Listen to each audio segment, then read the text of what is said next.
নরের tomato soup দিয়ে আমি আজকে চিলি চিকেন করব। নরের টমেটো স্যুপ।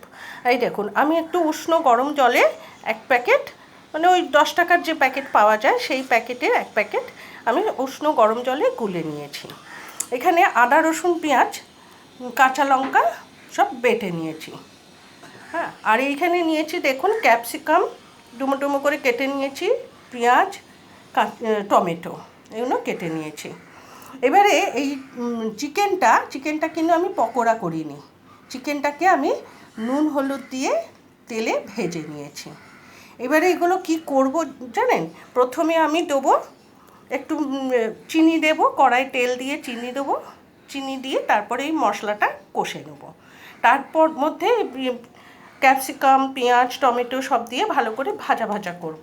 করে বেশ একটু ভাজা হয়ে গেলে তারপর এই চিকেনটা দিয়ে দেবো। চিকেনটা দিয়ে ভালো করে কষিয়ে আমি জল দিয়ে দেবো অল্প পরিমাণ।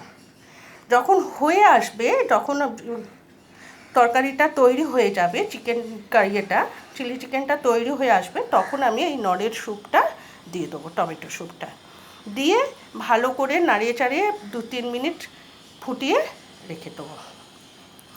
তা আমি পরে আসছি। এই দেখুন, আমার নর স্যুপ দিয়ে, মানে নরের টমেটো স্যুপ দিয়ে তৈরি করা হয়ে গেছে। নরের টমেটো স্যুপ দিয়ে এই চিলি চিকেন করলাম। দেখুন, মাংসগুলো কিন্তু আমি পকোড়া করিনি, একদম